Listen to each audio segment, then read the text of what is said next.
Blood 3 में जी एक statement आया था 28/11 का कि उसको अरेस्ट करके पेश किया था जी और ऑर्डर शीट ये नहीं कहती कि उसको अरेस्ट किया गया। जी साहब ये एक छोटी सी बात है, मुझे नहीं मालूम, मैंने जो पढ़ा है अरेस्ट करने के लिए आपके ऊपर हाथ रखा, arrest, you are under arrest, फिर उसको थाने जाके रोड नामचा में डालेगा कि गिरफ्तार कर कस्टडी में लिया गया, फिर एक पुलिस वाले का रोड नामचा डालेगा कि कौन पुलिस वाला उसको कोर्ट के सामने ले जा रहा है, और फिर वो जब ऑफिसर डिस्चार्ज होके जो आएगा तो वो बताएगा कि जिसको गिरफ्तार करके हम ले गए उसको छोड़ दिया गया या जेल भेज दिया गया, और फिर वापसी में वो करेगा। इसमें क्या किया था इन्हें थानेदार साहब ने, जब वो 28/11 वाली 25/11 23/11 में कोई पेश नहीं हुआ गया तो इनने एक झूठा बनाया 3 तारीख को हम ले गए थे, बयान उसके ले लिए, उसके लिए ये सब बनाया सकता है, रोड नामचा नहीं बनाया सकता। कंप्लायंस हो गई थी आपकी? वही सर कंप्लायंस। क्या कहा आपके कमिश्नर साहब ने? उनका आया कि वो गया था उस दिन, गया था, सीसीटीवी फुटेज में उसका फोटो है, हाँ, फिर वेरीफाई किया है, हाँ। और जो अधिकारी कर्मचारी ने, जो कांस्टेबल ने उसको प्रोड्यूस नहीं किया है, उसके खिलाफ डिपार्टमेंट इंक्वायरी कर रहा है। कहाँ है आपका? प्रोड्यूस नहीं किया? नहीं, अरेस्ट कब किया आपने उसको? अरेस्ट कब किया है? अरेस्ट होकर नहीं गया था सर, वही तो लास्ट डेट ऑफ हियरिंग यही हुआ था, वो स्वयं पहुंच गया था जब विटनेस वहां पे, हाँ। कोर्ट अवेलेबल नहीं थी, हाँ। तो उसको बाबू साहब साइन किया क्या? ने साइन नहीं किया उसने। हाँ, तो बाबू साहब कौन है बता दें, उनकी भी जांच करवा देते हैं कोर्ट में, जिन्होंने बिगर साइन किए उसको जब वो आया था। जी इस व्यक्ति के खिलाफ तो गिरफ्तारी वारंट था ना? जी जी, ये बात तो सही है। सही है, सही है। तो बाबू साहब कौन से कानून के ऊपर होगा जिन्होंने उसको जाने दिया? जी।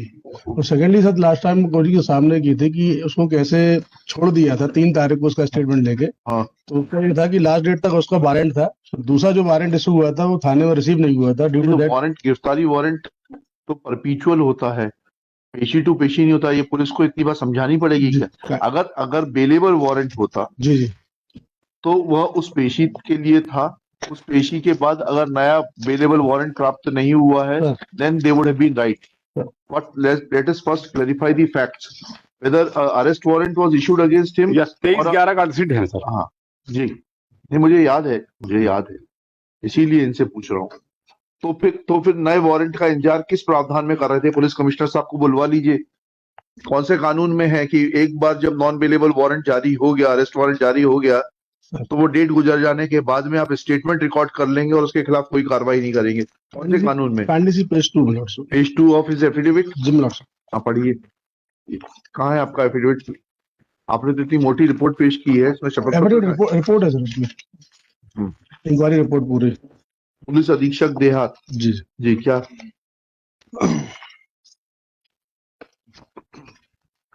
कहाँ लिखा है? पेज 2 पे पढ़िए प्लीज।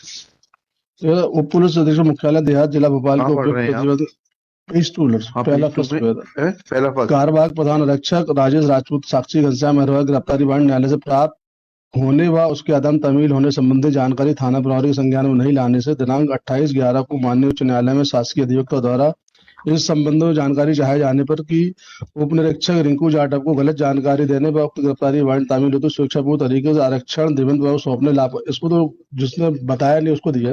लास्ट में सामने मेरे लिखा था कि आपका स्टेटमेंट इनकरेक्ट है, उसमें सर चूंकि प्रकरण में कारबाग निरीक्षक विजय बहादुर सेंगर थाना प्रभारी सूखी सुगनिया भोपाल द्वारा शासकीय अधिवक्ता महोदय को निर्देशों की उपरोक्त अनुसार त्रुटिपूर्ण व्याख्या करते हुए संशय के कारण अपने अधीनस्थ कथन लेख करवाने संबंधी निर्देश दिए हैं, जबकि वारंटी के कथन लिए जाने का कोई प्रावधान नहीं है जी।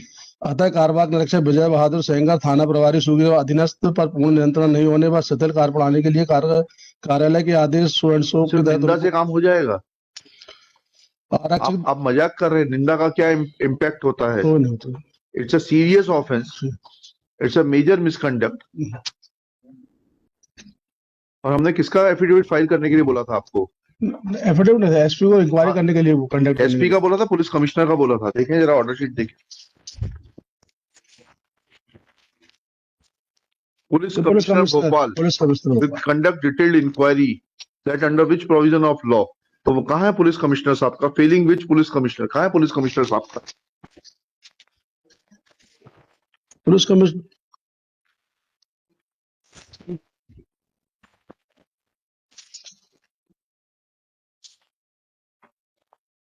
कब तक आप कोर्ट की आंखों में धूल झोंकते रहेंगे? और is your police commissioner above law? No, sir. Then where is the report of the police commissioner.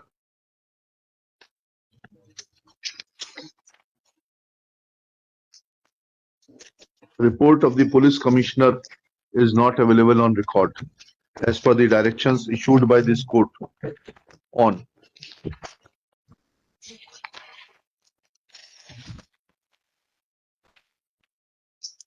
5/12/2022. Let report of police commissioner be produced on record before next date, failing which police commissioner Bhopal shall remain personally present. पूछ लीजिएगा ये निंदा की शास्ति का पर्याप्त है क्या? नहीं है, वो तो कोई पेनल्टी मिली है निंदा। Actually, a detailed inquiry for major misconduct should have been conducted against him because he is hand in glove with the, इसमें लिखिएगा, अभी मत लिखिए, याद दिलाइएगा अगली पेशी पर. This man appears to be hand in glove with the accused. वो तो गया तो था सर, उसमें बड़ी मेहरबानी करी जाकर. नहीं, मेहरबानी सर, सीसीटीवी इनका ये कहना था गया ही नहीं. सीसीटीवी फुटेज में सर इनकी बात पर मैं 100% किसी की बात पे भरोसा नहीं करता.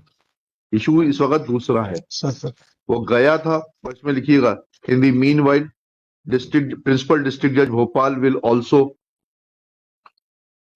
take action against the concerned court clerk who had allowed the witness as per the report filed by the superintendent of police within bracket rural Bhopal, allowing the witness to leave the court premises without marking his presence and without being referred to the in charge judge who was authorized to take appropriate action in accordance with law.